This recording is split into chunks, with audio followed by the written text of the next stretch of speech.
സ്കൂളുകളിൽ ബാക്ക് ബെഞ്ചുകാർ എന്ന സങ്കല്പം ഒഴിവാക്കാൻ ശ്രമം തുടങ്ങിയതായി മന്ത്രി ശിവൻകുട്ടി പറഞ്ഞു.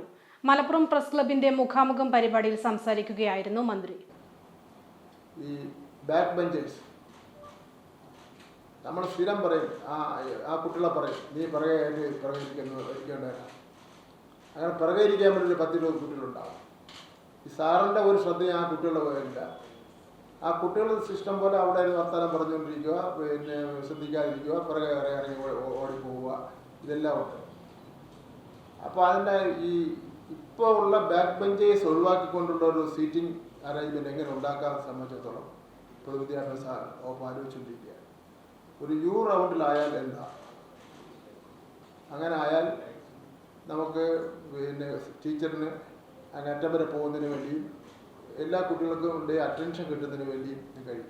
ഇപ്പോൾ പുതിയതായിട്ട് നിർമ്മിച്ച പല സ്കൂൾ കെട്ടിടങ്ങളിലും അങ്ങനെ ആയിട്ടുണ്ട്. ഇപ്പോൾ പഴയ കെട്ടിടങ്ങളിൽ അത് പ്രായോഗികമല്ല, കാരണം വീതി നീളത്തിൻ്റെ പ്രശ്നം വരും. അപ്പം അങ്ങനെയുള്ള നമുക്ക് പല പരിഷ്കാരങ്ങൾ നമുക്ക് പുതിയ കാലഘട്ടത്തിൽ കൊണ്ടുവരേണ്ടി വരും. അപ്പം അതിന് നമുക്ക് അതിനെ ഒരു നല്ല സ്ക്രിപ്റ്റിൽ എടുത്താൽ മാത്രമേ അതല്ല എൻ്റെ ഏറ്റവും പിറകെ ഇരുന്ന് മാത്രം പഠിച്ചാൽ മതി എന്നുള്ള നിലപാടെടുക്കാൻ വേണ്ടി പറ്റില്ലല്ലോ. ഒരു കാര്യം ചോദിച്ചതിൻ്റെ പേരിൽ ഞാൻ പറഞ്ഞത് വിദ്യാർത്ഥി ടീച്ചർ അനുപാതമുണ്ടല്ലോ, അതിൽ +1+2 ക്ലാസ്സിലെ വിഷയത്തിൽ മലപ്പുറത്തൊക്കെ വലിയ പ്രതിസന്ധിയുണ്ട്. ഒരു ക്ലാസ്സിൽ 60-65 വിദ്യാർത്ഥികളാണ് ഒരു ക്ലാസ്സിൽ ഇരിക്കുന്നത്. സ്വാഭാവികമായിട്ടും അവിടെ പഠിപ്പിക്കുന്ന അധ്യാപകരടക്കം വലിയ പ്രയാസമാണ് പങ്കെടുക്കുന്നത്. എല്ലാ വിദ്യാർത്ഥികൾക്കും അധ്യാപകരുടെ അറ്റൻഷൻ പോലും ലഭിക്കാത്ത അവസ്ഥയുണ്ട്. നമ്മുടെ വിദ്യാഭ്യാസ രീതിക്ക് അനുയോജ്യമായി ഏറ്റവും മികച്ച മാതൃക കണ്ടെത്തണം. യു ആകൃതിയിൽ ക്ലാസ്സിലെ സീറ്റുകൾ ഒരുക്കുന്നതിനെ കുറിച്ചാണ് ആലോചന.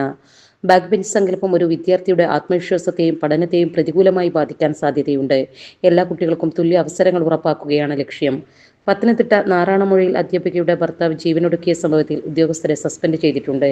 സസ്പെൻഷൻ കൊണ്ട് മാത്രം കാര്യമില്ല, കുറ്റക്കാരെന്ന് കണ്ടെത്തിയാൽ പിരിച്ചുവിടലടക്കമുള്ള കർശന നടപടിയുണ്ടാകും. മന്ത്രി പറഞ്ഞിട്ടും സർക്കാർ ഉത്തരവുണ്ടായിട്ടും അവരെ പലതവണ ഓഫീസുകൾക്ക് അയക്കിയിറക്കി. ഇത് ഉദ്യോഗസ്ഥരുടെ ഭാഗത്തു നിന്നുണ്ടായ അനാസ്ഥയാണ്. ഓരോ ഫയലും ഓരോ ജീവിതമാണെന്ന് ഉദ്യോഗസ്ഥർ ഓർക്കണം. AEO, DEO, DDE, RDD പോലുള്ള തസ്തികകളിലുള്ളത് സ്ഥാനക്കയറ്റം കിട്ടി വരുന്നവരാണ്. പല കാര്യങ്ങളിലും ഇവർക്ക് പരിചയക്കുറവുണ്ടെന്നാണ് 4.5 വർഷത്തെ അനുഭവം. ഇത് പ്രവർത്തനങ്ങളെ ബാധിക്കുന്നുണ്ട്. ഇത്തരം ഉദ്യോഗസ്ഥർക്ക് പരിശീലനം നൽകേണ്ടതുണ്ട്. കുട്ടികൾ മൊബൈൽ ഫോൺ ഉപയോഗിക്കുന്ന കാര്യത്തിൽ രക്ഷിതാക്കൾ കൂടുതൽ ശ്രദ്ധിക്കണം. ഹയർ സെക്കൻഡറിയിലെ അധ്യാപിക വിദ്യാർത്ഥി അനുപാതത്തിലുള്ള പ്രശ്നങ്ങൾ ഭാവിയിൽ പരിഹരിക്കുമെന്നും മന്ത്രി പറഞ്ഞു. തൃശൂരിൽ നടക്കുന്ന 64ാമത് സംസ്ഥാന സ്കൂൾ കലോത്സവത്തിന്റെ ഒരുക്കങ്ങൾ പുരോഗമിക്കുകയാണ്. 2026 ജനുവരി 7 മുതൽ 11 വരെയാണ്. 25 വേദിയിലായിട്ടാണ് കലോത്സവം.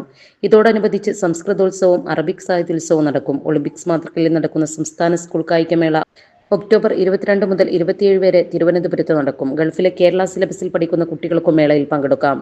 സംസ്ഥാന സ്പെഷ്യൽ സ്കൂൾ കലോത്സവം നവംബർ 6 മുതൽ 9 വരെ മലപ്പുറത്തും TTI PPTI കലോത്സവം വയനാട്ടിലും നടക്കുമെന്നും മന്ത്രി പറഞ്ഞു.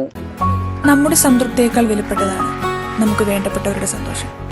പരിശുദ്ധമായവ ഹൃദയപൂർവ്വം സമ്മാനിക്കുമ്പോൾ നമ്മുടെ സന്തോഷവും ഇരട്ടിയാകും.